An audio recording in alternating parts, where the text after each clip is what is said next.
clase 2. Hoy avanzaremos el tema del trauma raquimedular.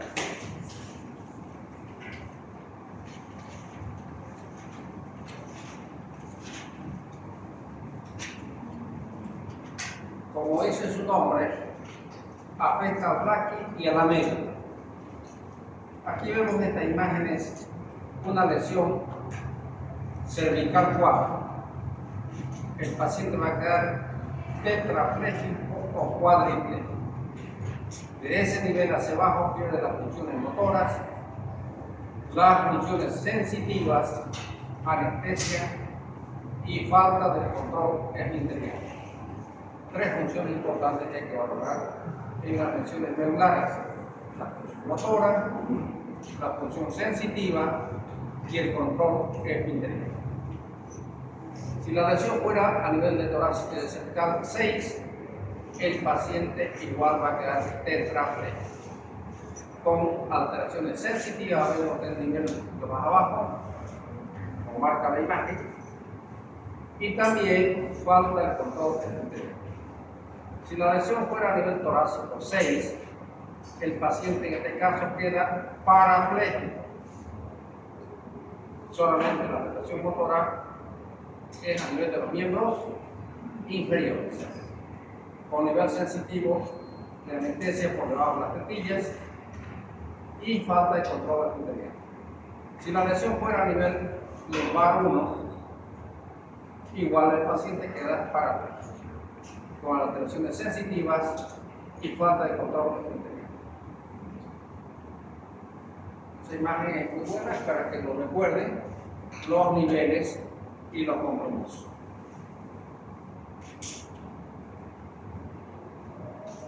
Un traumatismo de columna, si no se reconoce y se trata de forma adecuada, sobre el terreno para decir cuando vamos a rescatar a un paciente, posteriormente puede desembocar en un daño medular irreparable. ¿Qué quiere decir esto?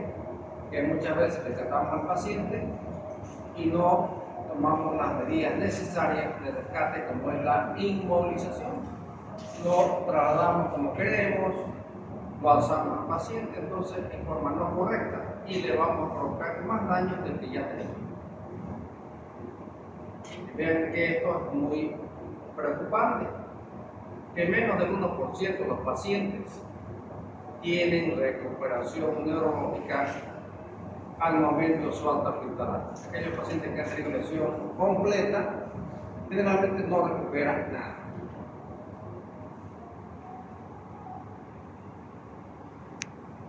La lesión medular puede ser inmediata al traumatismo o posterior a ello, como consecuencia de una lesión de la columna vertebral. Por su movilidad va a dañar secundariamente a la médula espinal. De ahí que es importante lo que vamos a mencionar a partir de ahora: la inmovilización adecuada, que es lo que debemos hacer todos los que estamos en medicina. A partir de ahora, ustedes cuando les toque ayudar a corregir la inmovilización clínica de la columna vertebral. De esta manera protegemos al paciente que tenga más daño. Vean ustedes este famoso actor, que solamente lo han visto en una película famosa de esa, que tenía con el actor y tuvo la desgracia de caer de un caballo y tener una tetraplegia. Miren que ya es el último año de vida de este paciente. Por eso se dice que estas lesiones generan un gran impacto económico, psicológico, emocional en la víctima y en la familia. En principio, todo el paciente está expectante de que va a recuperar. Pasan los días, pasan los meses, el paciente no mejora nada, la familia también ve que no hay mejoría, entonces vienen ya los problemas económicos, psicológicos, tanto a la víctima como a la familia. Y muchas veces hemos visto en los hospitales que lo abandonan, lo dejan, desaparecen los familias.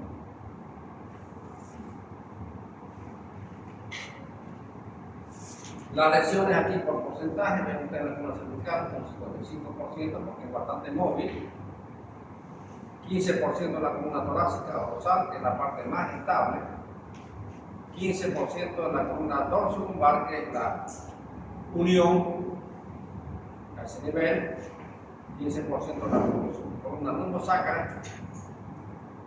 Y en los pacientes mayores de 70 años, la caída de su propia altura puede presentar inclusive por el traumatismo, por la alteración de la estructura ósea. Cuando sospechamos de lesiones de la columna, cuando están asociados al traumatismo al cráneo, inclusive en algunos casos puede llegar hasta un 50%.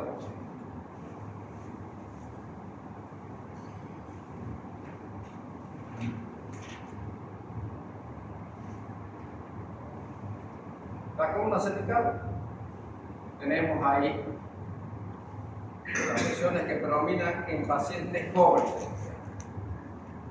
El 50%, como dije, en pacientes que oscilan entre los 16 y los 30 años, y más frecuente en el sexo masculino, un 80%.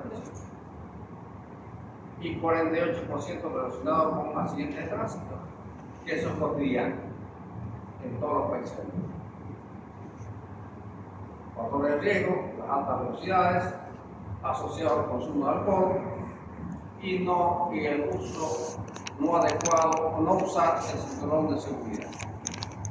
Otras causas que son frecuentes, especialmente acá en Santa Cruz, las caídas de los edificios en construcción, laborales, lesiones por armas de fuego que son penetrantes, y también las famosas zambullidas en los ríos de aguas poco profundas, que se van el fin de semana cuando hace calor, especialmente por la cultura, por ahí ven una cosita, una zambullida, que llegan a ser pacientes tetrapléjicos. Y otra temporada también, que vemos frecuentemente acá, que es cuando empiezan a cosechar la palta, como tiene este árbol una estructura que es muy frágil, se sube, se rompe y se cae. Por la mano. Las lesiones de vía cervical, cuanto más altas, mayor compromiso con el paciente, especialmente en la vía respiratoria.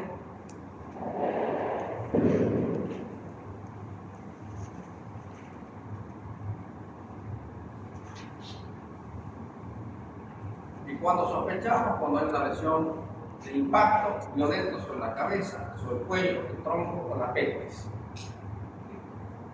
A veces nos han llegado pacientes de la construcción de carreteras, que donde trituran las piedras para producir el ritmo.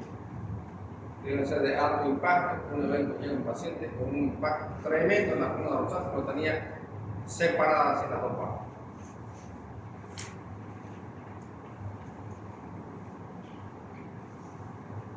La separación también,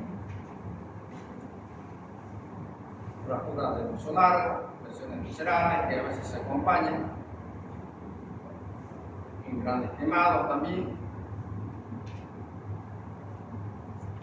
A veces tenemos pacientes en los cuales tenemos incapacidad para comunicarnos por alteración del habla, especialmente alteración del área del lenguaje, que ya lo hemos visto en muchos casos, alteración de la audición, o que hablan otro idioma.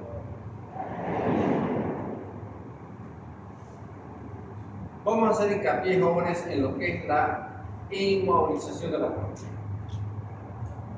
Para esto hacemos los siguientes pasos: alineación de la cabeza, colocación del collar cervical y el uso de la tabla de rango. Tres cosas importantes: alineación de la cabeza, colocación del collar cervical y el uso de la tabla de rango. Alineación de la cabeza, poniéndolo en posición neutra, de frente y de perfil. Tracción, alineación y colocación en posición neutra. Aquí vemos la imagen, que es mucho más explicativa, cómo se puede alinear el paciente acostado, siempre trabajando en equipo, mientras uno que está en la parte superior del paciente alinea, el otro protege la columna cervical. Siempre para movilizar el paciente que sospechamos y colocarlo en la tabla espinal, lo movilizamos en bloque.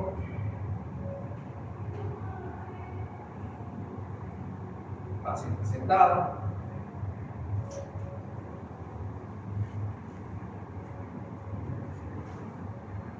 Paciente parado.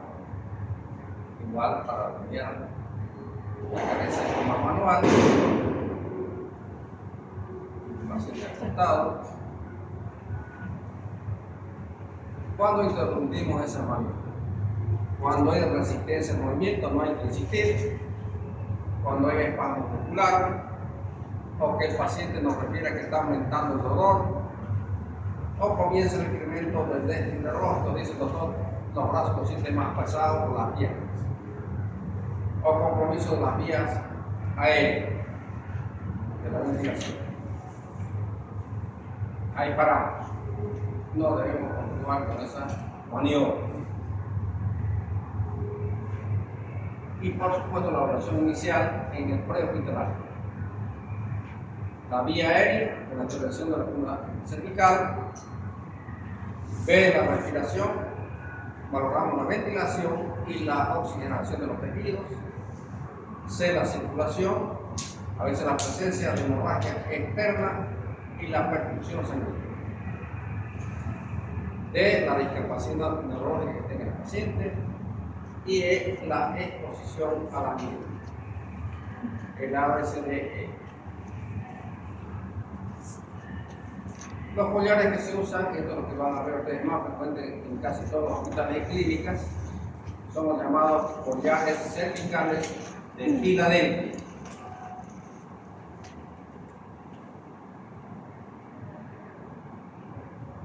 Se lo coloca después de la evaluación primaria.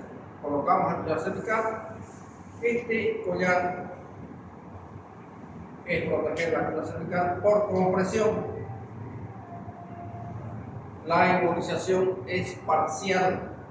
Para que no flexione el cuello, le protege solo un 90%, no es 100%. Para la extensión, flexión lateral y rotación, apenas 50%. Vean que no es una protección total.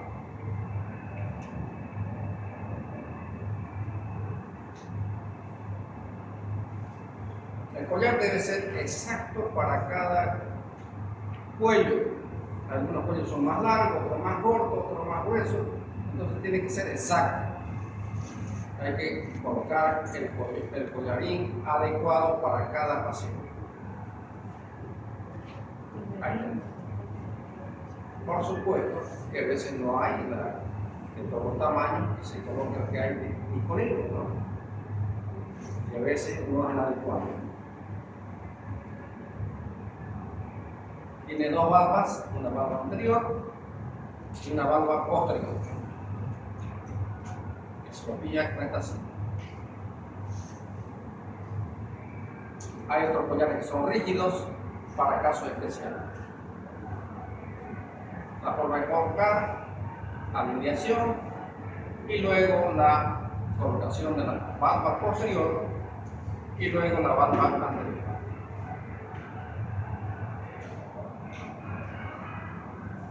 La música está buena, ¿no? Como para bailar. No se escucha de todo. Está fuerte, ¿no?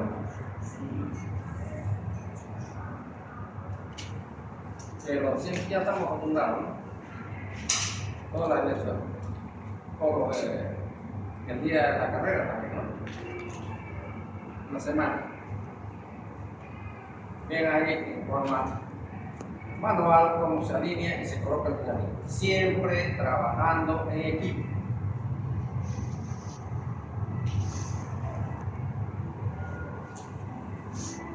La valva que tiene esa cinta que pega automáticamente.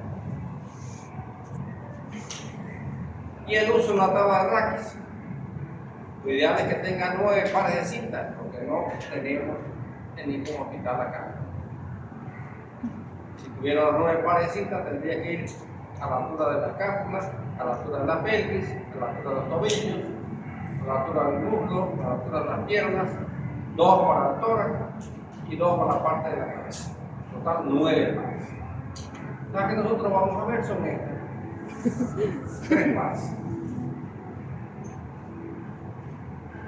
Esa es la que hay. En la ambulancia y en los hospitales.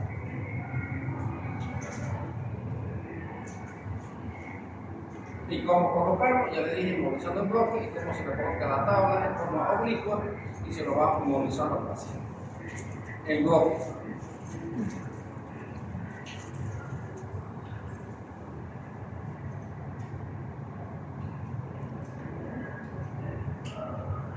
Ahí lo tengo.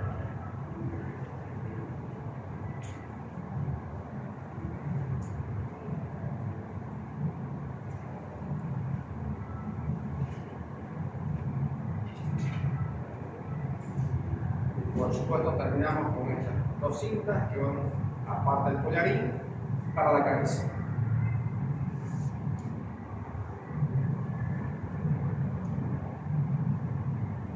Y la tabla tiene que ser exacta para el paciente, no tiene que ser muy corta ni muy larga.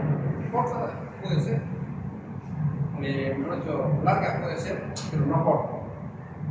Que no te parte del cuerpo fuera de la tabla. Luego el traslado, ya sea en ambulancia y en los medios que se tengan.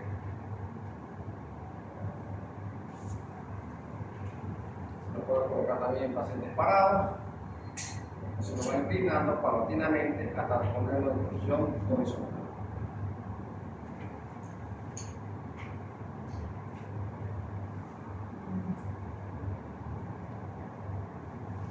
Chalecos también que a veces se utilizan.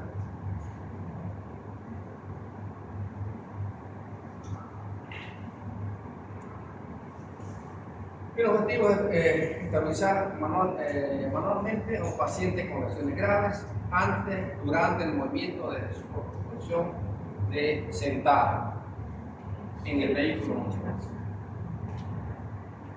Ahí.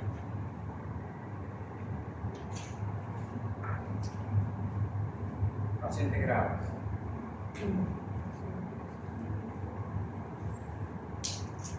¿Cómo retirar un casco?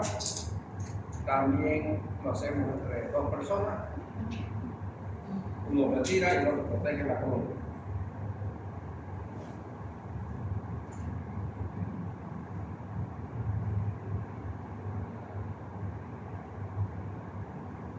Un breve repaso de la anatomía de la vista anterior, una vista lateral, la posición cervical, la torácica, la lumbar y la sacrococcígea. Por supuesto, la parte más móvil es la cervical, la más fija la parte torácica y la semimóvil la parte lumbosacral. Aquí vean ustedes que entre cuerpo y cuerpo existen lo que se llaman los discos intervertebrales, los agujeros de conjunción donde salen los nervios raquídeos.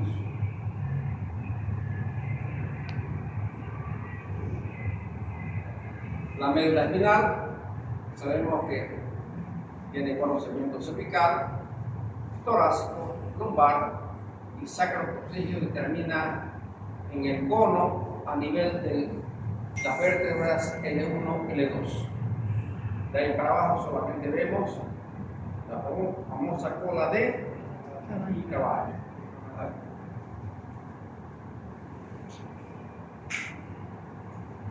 Las vértebras tienen diferentes formas de acuerdo a los segmentos de la columna. Aquí vemos una cervical, una torácica, una lumbar. El tamaño y la forma son distintas. Y la primera vértebra que se llama atlas. Tiene cuerpo, tiene 2 masas laterales y 2 arcos, uno anterior y otro posterior.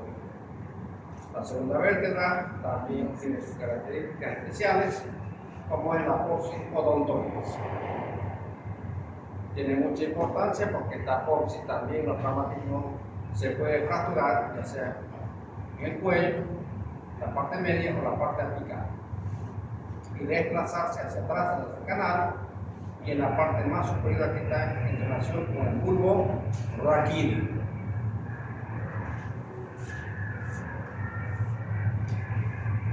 Está fijada por esta porción ontoides por ligamentos apicales y alares.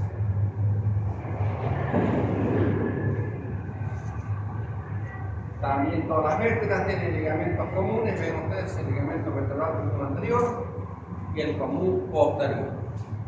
Todas las vértebras que a veces también se desgarran estos ligamentos y las vértebras se desplazan una sobre la otra porque se llama luxación o subluxación. Hay compromiso solamente de los ligamentos.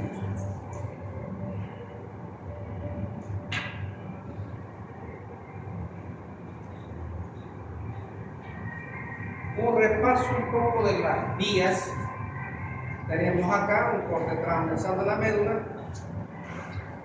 Tenemos la vía piramidal acá en la parte motora, donde sus raíces de estas neuronas que están en las células alfa y gamma salen axones formando las raíces anteriores, que son motoras. Y por las raíces posteriores van a ingresar las vías sensitivas.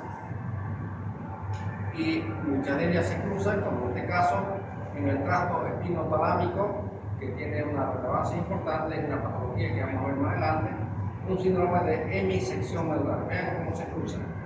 Las que ingresan del lado izquierdo se van al lado derecho y ascienden así, en esa manera, hacia arriba, porque son ascendentes en las vías sensitivas. ¿Está claro? Vamos a hablar del síndrome de bronce 4. Fíjense bien cómo se cruzan. ¿Qué sensación llevan estas? De termoalgesia, temperatura y dolor.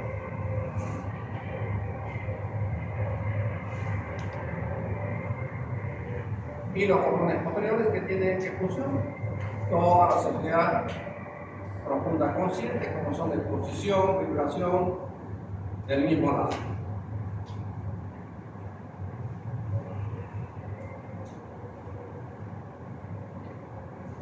Las metámeras, vean ustedes, la tetilla corresponde generalmente a nivel torácico 4. Si un paciente tuviera anestesia o hipoestesia a partir de la tetilla hacia abajo, el nivel mencionado sería ¿qué nivel? T4. Torácico 4. Si fuera a nivel del ombligo, torácico 10. Son puntos anatómicos que ya nos orientan a saber por encima o por debajo cuál es el nivel sensitivo, lo cual nos permite a nosotros pedir un estudio segmentario directo, porque el raquis se pide por segmento: cervical, torácico y el lumbosacro. A nivel cervical también hay arterias importantes, como las arterias vertebrales, que también se pueden dañar a veces en los traumatismos raquimedulares cervicales, los cuales complican mucho más el paciente.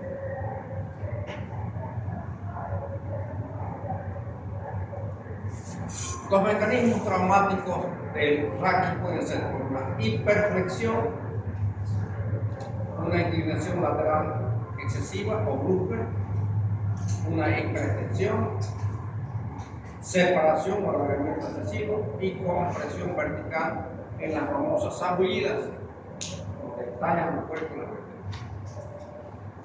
La cabeza choca al fondo con el tallo.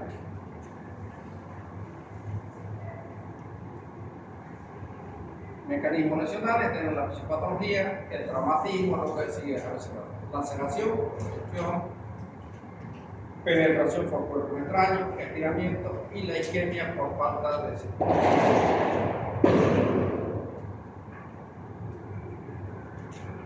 La lesión medular primaria viene el trauma penetrante, a veces con sección medular, trauma contuso, con ruptura de columna y sección medular también, trauma contuso con fractura y desplazamiento de la parte ósea por los discos, que también van a producir lesiones medulares. Lesión de extensión especialmente en ancianos, que vamos a ver los síndromes coronales centrales más adelante, daño vascular, especialmente en las arterias vertebrales o hematomas extracurales. La secundaria es la cascada inflamatoria, aparece el edema, la inflamación, la isquemia y la muerte cerebral. Otros factores que pueden agravar son la hipotensión, la hipoxia, la hipoglicemia y el mal manejo médico.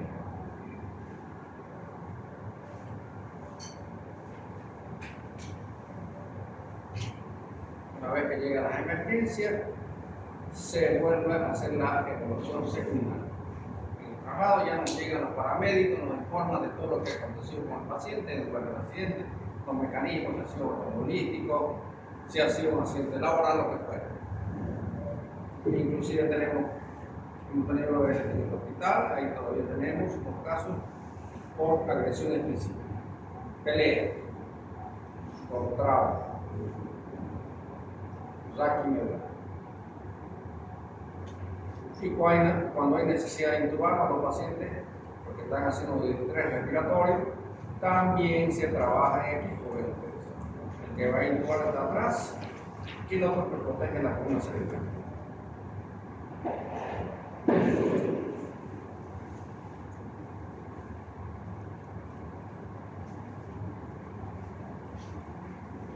Palpamos el cuello, viendo si hay simetría, si hay presencia de hematomas, deformaciones, crepitaciones, a veces objetos empalados, en otros casos que nos han llegado, orificios penetrantes, abrasiones o dolor en la línea media cuando palpamos.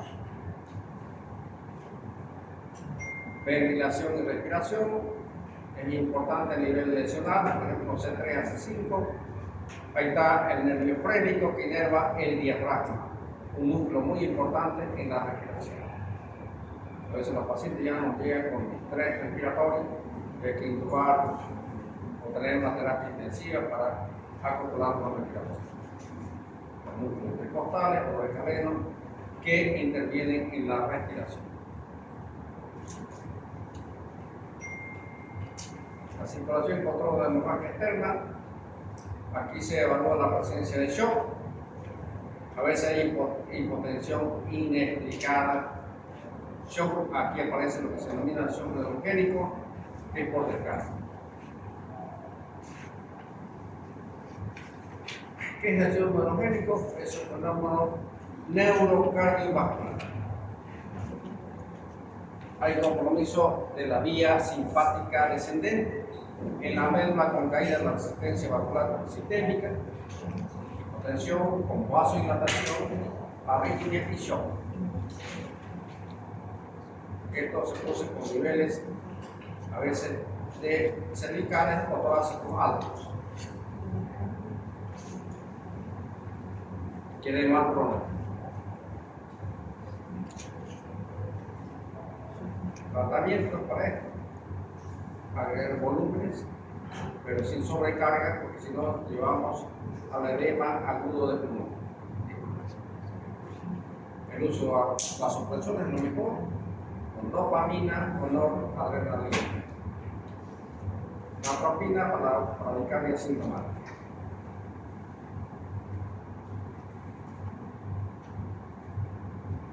Electro neurológico, que puede ser motor, sensitivo, y evaluamos también el tamaño de las pupilas.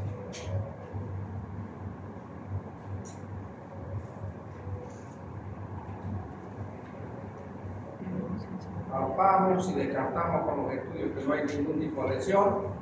El paciente está sin ningún compromiso motor ni sensitivo.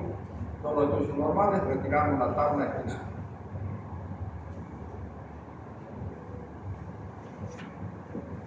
Por supuesto, una escala para valorar los pacientes, que es la clasificación de ácido, la Sociedad Americana de Trauma.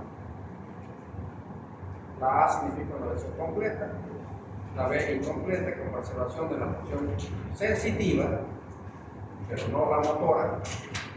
La C es incompleta, con preservación de la función motora por debajo del nivel neurológico. más en la mitad. La D, preservación de la función motora, por debajo del nivel neurológico, al menos la mitad de los músculos principales. Y la E es normal.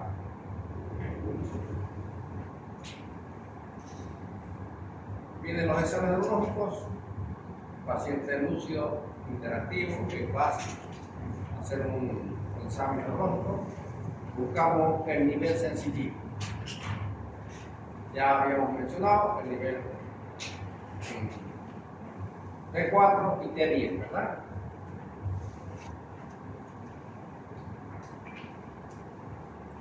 Las versiones ya lo conocemos: cuadriplegia incompleta un 31%, cuadriplegia completa un 16%, paraplegia completa un 22% y paraplegia incompleta un 21%. ¿Por qué decimos incompleta? Porque a veces preservan la sensibilidad.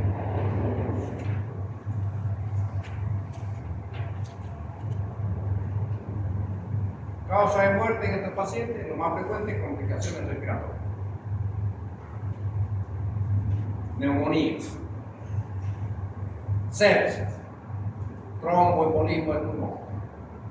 Pacientes que están inmóviles, se forman los trombos en la vena profunda, pueden migrar hacia el pulmón y un tromboembolismo pulmonar.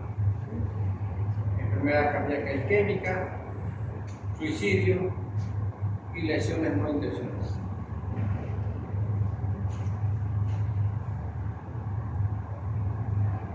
Síndromes medulares. Vamos a hablar para terminar el tema: síndrome espinal anterior, espinal central, síndrome secuar o hemisección de la médula, lesiones medular completa. Y falta uno acá, que es el cono medular.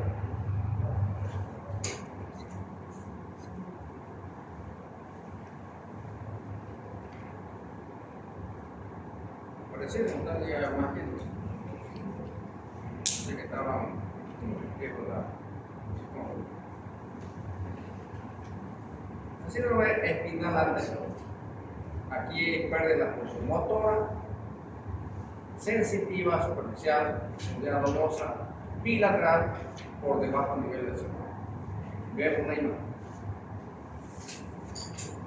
En este caso, vamos a hablar a nivel pérdida de la función motora y sensitiva por debajo de la presión. ¿Claro? ¿Cómo estaría el paciente entonces? Si a nivel parapléjico. Es esta arteria que generalmente se lesiona, la arteria espinal anterior, irriga los 2/3 anteriores de la médula y compromete la vía piramidal y, por supuesto, los tractos sensitivos. ¿Qué preserva el paciente en este caso acá?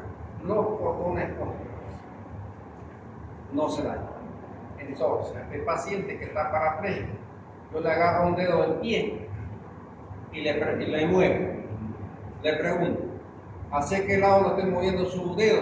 El paciente se da cuenta perfectamente porque no están dañados los cordones posteriores. Doctor, me está moviendo hacia arriba, hacia mi cabeza. Ahora hacia abajo, ahora a la derecha, ahora a la izquierda. Se da cuenta perfectamente que a qué lado le mueve. ¿Por qué? Porque los cordones posteriores no se dañaron. Eso se denomina síndrome espinal anterior. Valoramos un paciente así, que está parapléjico, entonces decimos es la parte anterior de la médula que se dañó y se denomina síndrome medular anterior. ¿Está claro? Solo que preserva la sensibilidad profunda, posición, vibración y tacto.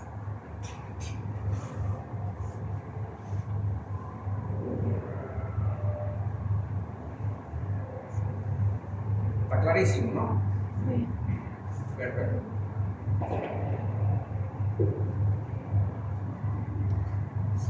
Síndrome espinal central.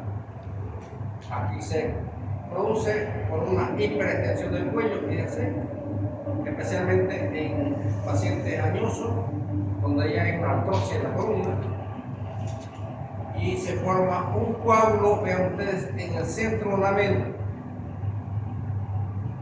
¿Qué le compromete? Fíjense la imagen. los miembros superiores. Es un paciente que llega caminando, pero con dificultad de movimiento en los brazos. Una disparesia braquial o una displejía braquial. Con compromiso motor y sensitivo solo en los miembros superiores. ¿Cuál es la explicación anatómica, jóvenes? Sí. Fíjense que el coágulo está en el centro de la médula, esta parte que está oscura. La vía motora está acá. Estas fibras periféricas que no están dañadas van a ir a los miembros inferiores y las fibras que están comprometidas por el coágulo van a ir a los miembros superiores. Esa es la explicación anatómica. Están dispuestas aquí como hojas de cebolla la vía piramidal, la vía motora. ¿Está claro? Ese es el síndrome lunar central. Paciente que llega caminando, dice: doctor, me caí en la ducha saliendo, hice una extensión de mi cuello hacia atrás y mire, no puedo mover los brazos. Hemos tenido varios casos acá. O caída de un caballo. Listo, pero ellos llegan caminando con su familia. Hacemos los estudios de resonancia magnética y nos encontramos con un coágulo en el centro de la médula. Entonces se denomina síndrome medular central.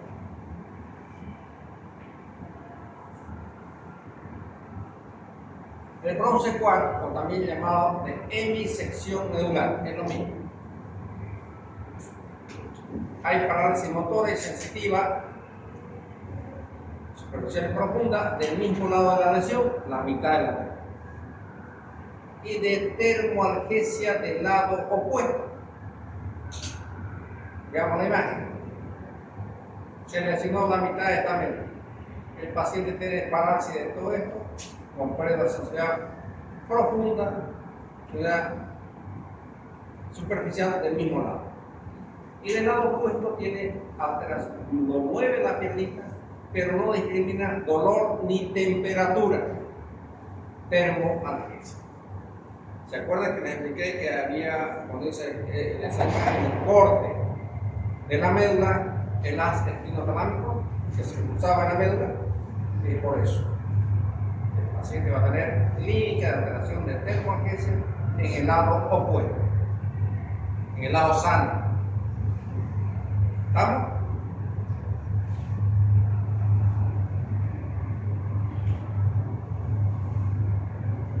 Lesión completa, jóvenes. ¿Qué pierde el paciente? Pierde la función motora, sensitiva y el control esfínteriano por debajo de la lesión.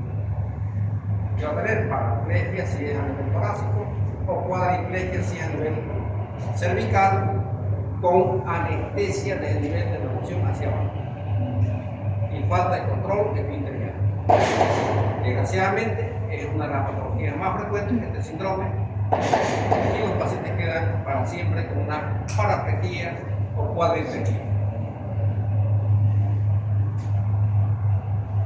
Y por último, el síndrome del cono medular y la cola de caballo, la parte final de la médula, que presenta incontinencia urinaria y fecal, debilidad o parálisis de los miembros inferiores y sobre todo lo que nos orienta es la anestesia en silla de montar, vale decir toda la parte del perineo, todo eso. Ustedes le pasan buscando sensibilidad y dicen: no siento nada. Anestesia en toda la parte del perineo.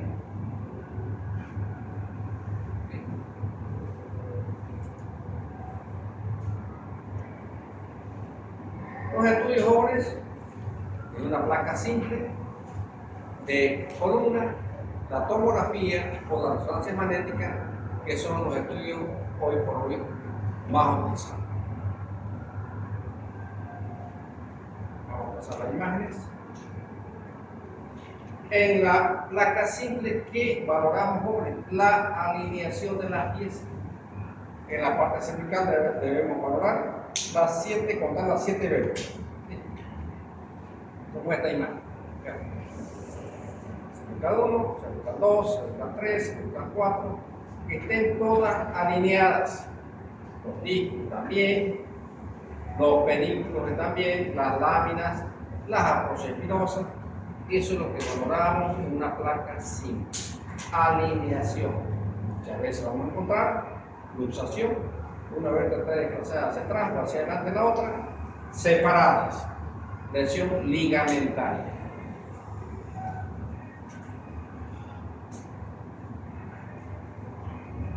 Alineación, los huesos, los cartílagos, las partes blandas, especialmente con la resonancia magnética.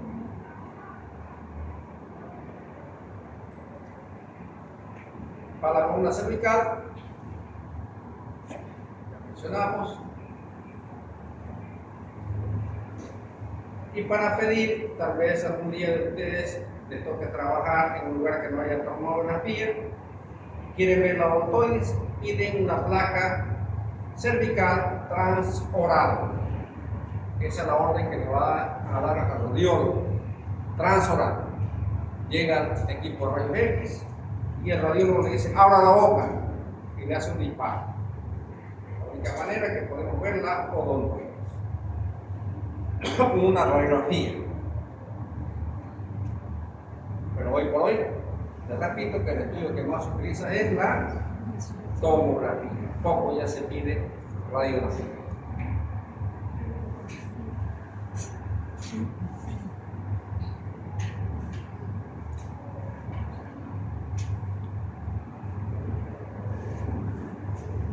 La tomografía, por supuesto, es el estudio de elección con reconstrucción tridimensional. Vemos todo.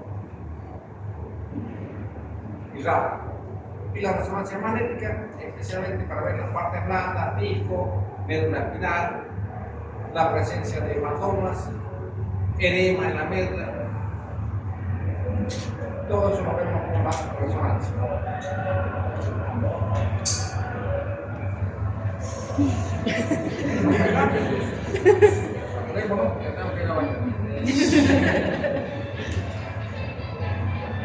Ese ya está ganado, ¿no? Están aquí abajo. Valoramos con la resonancia, la presencia de edema, las contusiones, la hemorragia o lesiones mínimas. Vean cómo se ve la médula espinal con una resonancia. Ahí está.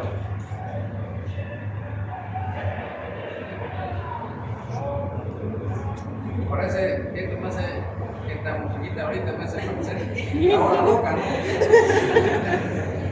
Ese que ya está con esas cosas grandes y como camina.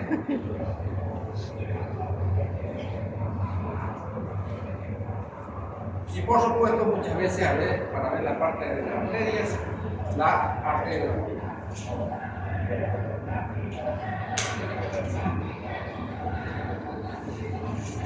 ¿Cómo se clasifican las fracturas?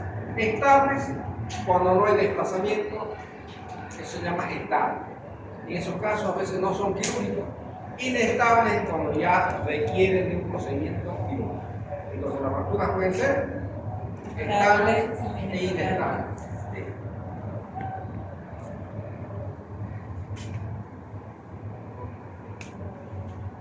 Mecanismo, otra vez repetimos, flexión, presión, rotación, extensión y compresión vertebral. Esos son los mecanismos traumáticos. Me está desconcentrando ya la música.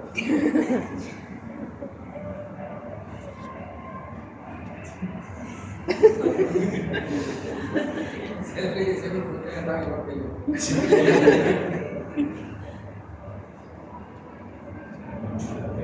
Y vamos a tener para mucho tiempo todavía. Está empezando. Usted quiere ver, ¿no, doctor? ¿Ah? Quiere ver, ¿no?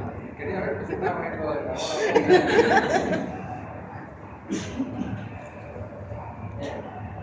Hay una que se llama la fractura Jefferson, que compromete las masas laterales de C1 y los pilares de C2. Esa se llama la fractura de Jefferson. Ven más calema.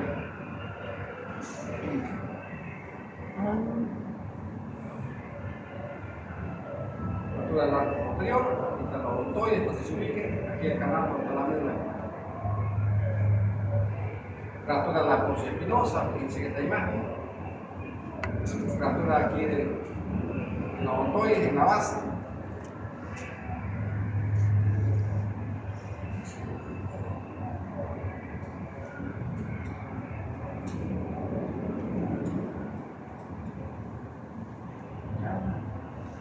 Fractura de la base de la ontoide.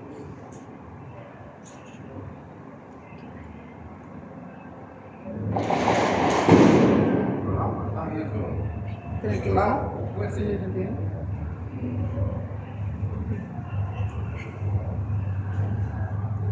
La fractura del ahorcado, ¿se acuerdan?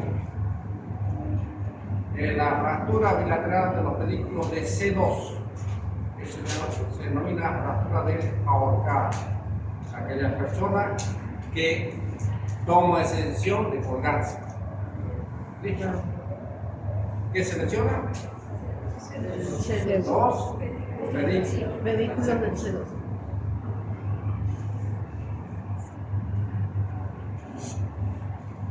Ahí lo ven. El pedículo fracturado.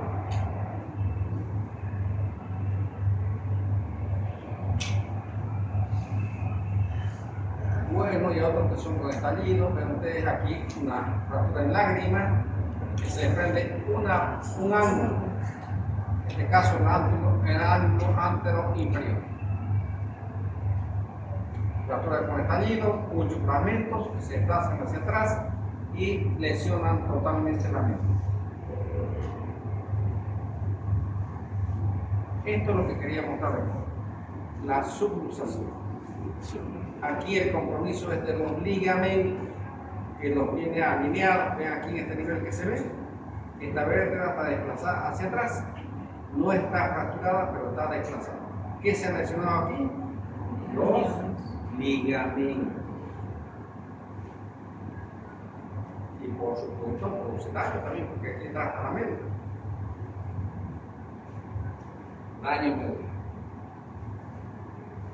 Ahí tenemos un paciente que dos tenemos convulsiones internados, lo podemos ver con ustedes en su práctica.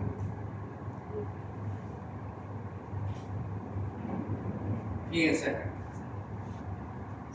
Luxación severa. Se divide en 4 grupos.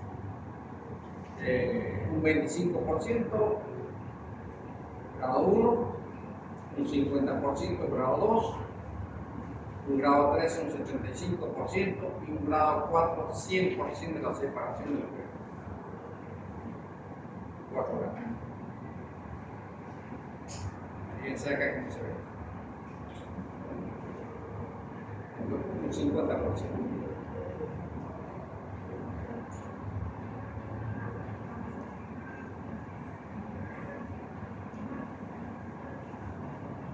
Bien, aquí mantenemos. Aquí ven esto, aquí atrás está el canal raquídeo, piensen en esto. Dislocación. Se desplazan estos fragmentos hacia atrás y lo seccionan abajo. La gente cómo va a llegar para el nivel lumbar. Contamos. Lumbar 5, lumbar 4, lumbar 3, lumbar 2, lumbar 1, dorsal 12 y dorsal 11. Eso que